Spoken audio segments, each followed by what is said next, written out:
Hello everyone, my name's Brian, but you can call me the Bugler, and today we're going to be talking about the new Warlock subclass. This subclass replaces the Sunsinger from Destiny 1, and although its grenades are the same, its skill tree and super vary wildly from its predecessor. Let's check it out. The skill tree that we have access to for the Dawnblade in the Destiny 2 beta is called the Attunement of the Sky. The melee attack is called Swift Strike, and it increases our movement and reload speed after hitting an enemy. The next skill is called Winged Sun, which allows us to shoot and throw grenades while gliding. It pairs very nicely with the third skill we have access to, Heat Rises. This makes it so that when we get kills while airborne, we can restore our melee and grenade energy. It also makes casting the Dawnblade super, Daybreak, restore all of our ability energy, including the Warlock ability. The final ability is called Icarus Dash, which grants us an air dash similar to the Twilight Garrison from Destiny 1, except in Destiny 2, it's on a 10-second cooldown. We're going to take a look at Swift Strike first. When you hit an enemy with Swift Strike, you get an active effect, simply called Swift Strike. This effect lasts for 15 seconds, and it increases your reload speed as well as your movement speed. First, we'll see reload speed. Without Swift Strike active, it takes us 2.17 seconds to reload this hand cannon. With Swift Strike active, it only takes 1.08 seconds, more than double the speed.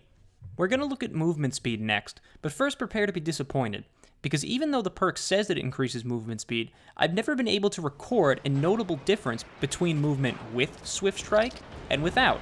This is the most noticeable difference that I recorded, and it was only a difference of 0.03 seconds. I spent hours testing this today, which is why my video is coming out so late, and I still can't believe how small the difference really was.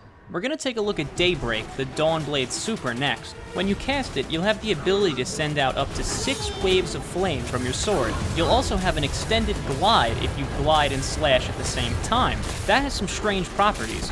Let's look at that now. First, you'll see me jump and activate my glide.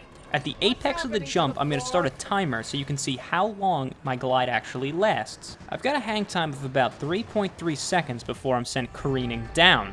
But after slashing and gliding with my super, once I start falling, my hang time is much longer than without. In fact, it's more than double. With a glide that lasts over 7 seconds, we can even make Mary Poppins scream with envy.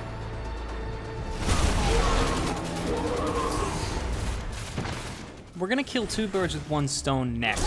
We're going to look at the total duration of the Daybreak super if you don't perform any slashes at all, and I'll also demonstrate the secondary ability of the Heat Rises skill, which makes casting Daybreak restore all ability cooldowns, including the Warlock class ability.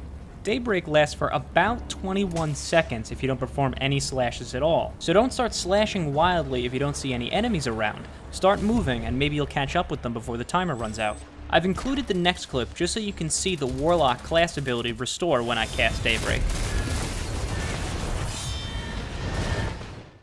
We're on to Winged Sun next. This is a very simple ability that just allows you to shoot your gun and throw grenades while you're gliding. There are no special properties about it, and even though it felt like I was falling slower while I was aiming down the sights, every time I tested it I couldn't find a single instance of that being the case.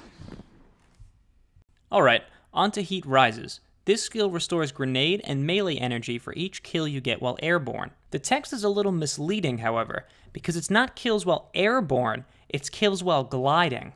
First, let's look at how much energy is actually restored upon getting a kill. I'm going to slow it down in freeze frame so you can see the before and after when I get the kill. It adds up to reducing your cooldown by about 10% per kill. Here we're going to look at how you can reduce your cooldowns by getting melee attacks while gliding. As long as you're in an active glide, if you lock onto an enemy with a melee attack, it will still charge both your abilities. So by jumping and gliding very quickly and initiating a melee attack, you can charge your abilities very fast against weaker enemies. Now you'll see how you can use a grenade to activate Heat Rises. As long as you're in an active glide, any kill that your grenade gets will restore your energy. We can even take advantage of this in some creative ways. If you throw your grenade while you're on the ground and then activate a glide while the enemy is about to get killed, you'll still have some of your ability energy restored as if you killed them while you were in the air. I'm going to demonstrate the cooldown of this skill, and to put it simply, there isn't any. Any kill that you get while in the air during an active glide will count towards your ability cooldown reduction, as you can see here. Thanks to Arc Conductor on the Warlock's exotic submachine gun, I'm able to score a lot of kills quickly while in the air, and that all adds to my grenade, making their cooldown almost comparable to the cooldowns during Destiny 1.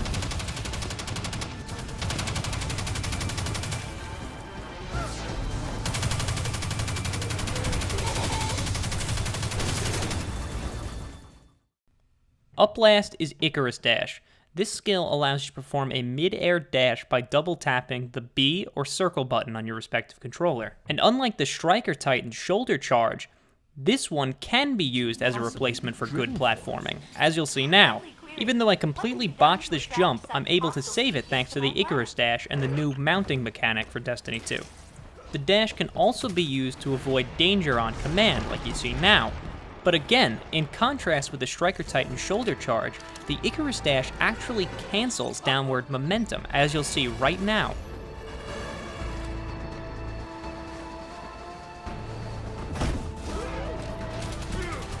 So if you end up using your glide and fearing fall damage, you can use your Icarus Dash before you hit the ground to prevent it. But let's see how far we can actually take that. I think you hurt the mine.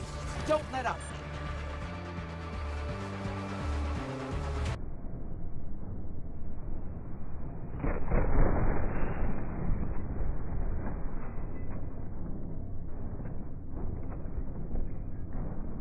Now that's style.